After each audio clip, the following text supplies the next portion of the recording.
Kim Chu, pinahanga ang mga fans sa bagong condo renovation. Mga biro ni Kim sa kanyang nasabing vlog, nag-viral. Kim Chu, may special na bisita na darating sa celebration ng Chinese New Year.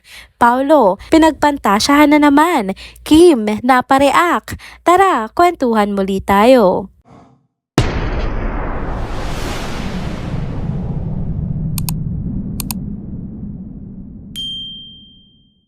Hello mga ka-trenders! Welcome back muli sa ating channel. Kung bago pa lamang kayo dito, huwag nang kalimutang mag-like, mag-subscribe at i-hit na rin ang bell notification para lagi kayong updated sa mga balitang trending at napapanahon. Mga ka-trenders, eto na nga ang pangalawang video update natin ngayong araw. Excited pa rin ba kayo? Syempre, hindi pwedeng mawala ang masayang kwentuhan natin patungkol sa mga ganap ni na Kim Chu at Paolo Avellino. Kaya tara na, simulan na natin ang chika para lagi kayong updated sa mga trending na balita. Unahin na natin ang kaka-upload lang na vlog ni Kim Chu kagabi. Sino na sa inyong nakapanood? Grabe 'di ba? Hindi na naman tayo binigo ni Kim sa kanyang kakaibang energy at inspirasyon. Sa vlog na ito, ibinahagi niya ang bonggang renovation ng kanyang condo unit sa Cebu. Ang ganda ng resulta, para kang nasa isang 5-star hotel.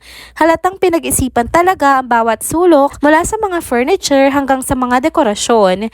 Pero syempre, ang highlight ng vlog ay ang kwelang condo tour ni Kim.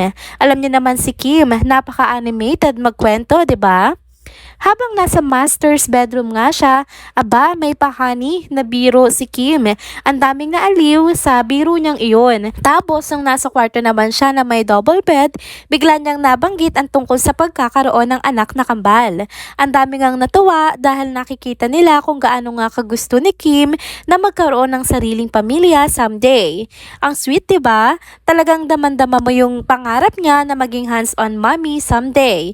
Ang mga fans nga ay nagsabi na sobrang deserve naman ni Kim ang lahat ng blessings na natatanggap niya ngayon. Hindi lang tungkol sa condo ang laman ng vlog na ito.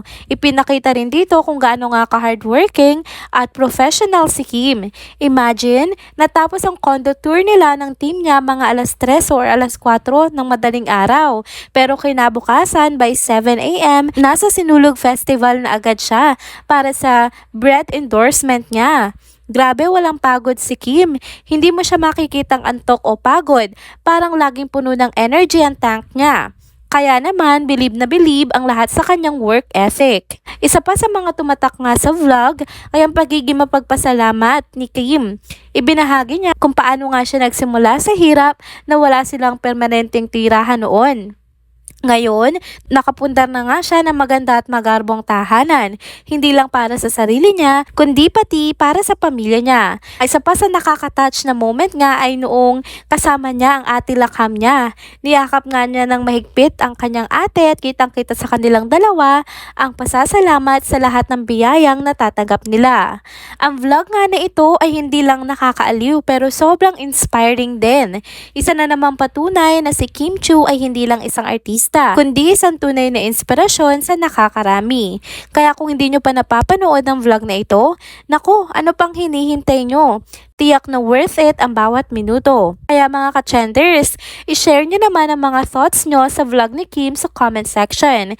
Ano yung pinaka nagustuhan nyo doon? Pagkwentuhan natin yan sa comment section. Next topic mga ka-trenders, mainit na usapan pa rin ngayon ang Kim Pao tandem at may mga bago tayong kilig na mga detalye mula sa mga post ni Sir Miko Del Rosario. Ready na ba kayong lahat sa bagong chika? Sa unang larawan na ibinahagi ni Sir Miko Del Rosario, makikita sina Kim Chu at Paolo Avellino na parehong naka-red sweater, parehong fresh na fresh at parehong nakangiti pang napaka-sweet. Hawak pa nga ni Kim ang isang jar na parang puno ng candy or cookies habang mukhang aliw na aliw naman si Paolo sa nasabing eksena. Ang ganda nga ng vibe nila, parang very light at super saya ng energy nila dito. Ang netizens naman, agad-agad na kinilig sa chemistry nila kahit sa simpleng photo lang na ito. Nakaka-good vibes talaga ang Kim Pao. Mukha ding relax at masaya lang ang dalawa sa kuha na ito.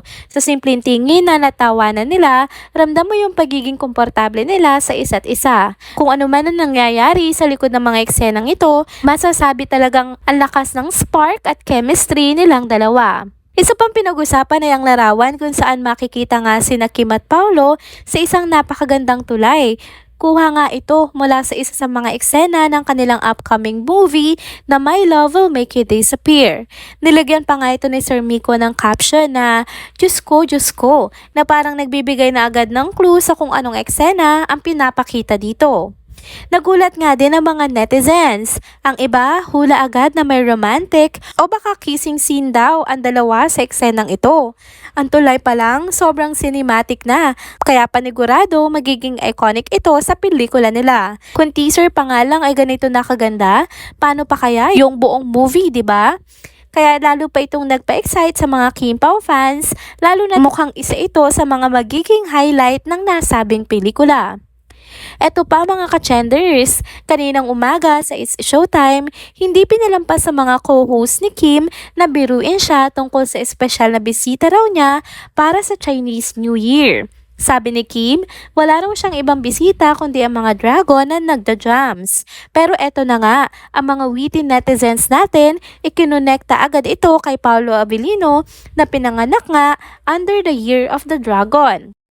To make things more exciting, nag-upload pa nga si Paolo Avellino ng workout routine sa Instagram account niya. At doon napansin ng netizens ang kanyang dragon tattoo sa bandang hita. Parang lalong tumibay ang hinala ng mga fans. Tila may mga connection ngang nagaganap pero sino ba makakapagsabi, 'di ba? Speaking of Paolo's workout post, grabe naman talaga ang katawan at ang pogi ni Paolo, no? Hindi nakapagtataka nga na marami ang napawaw at napakomento. Ang tindig at porma nga niya ay talagang nakakapukaw ng atensyon. Kaya lang, nung nakita na nga ng mga fans na nilike na ni Kim ang nasabing post, aba sumuko na agad sila. Sabi nga nila, quote and unquote, pinusuan na ng may karapatan. Ang kilig factor na dala ng simpleng pag-like or pagpuso na iyon, sobra-sobra na para magpa-hype sa mga fans nila. Nakakatuwa talagang makita kung paano nga kinikilig, na-inspire at sumusuporta ang mga fans sa tambalan ni Kim at Paolo. Minsan, ang mga memes, comments, at mga dilulu post din nila ay parang nakakawala na rin ng stress. Hindi naman may kakaila na talagang may chemistry ang dalawang ito, no? Kaya naman hindi na nakapagtataka na nakukuha nila ang ganitong level ng pagmamahal mula sa kanilang mga fans. Sa totoo lang, deserving naman talaga ng Kim Pao tandem ang lahat ng hype at suporta na natatanggap nila. Tuloy-tuloy lang tayo sa pag-aabang sa kanilang mga bagong ganap at proyekto. And that's it mga ka-trenders. Dito na po muna nagtatapos ang ating isa na namang trending video update. Salamat sa inyong pagsubaybay at pagsama sa akin hanggang sa dulo ng video na ito. Pero bago kayo umalis, huwag niyo pong kalimutang mag-like, mag-comment, mag-subscribe at i-hit na rin ang bell notification para lagi kayong updated sa mga balitang trending at napapanahon. Kita-kits sa susunod na video. Paalam!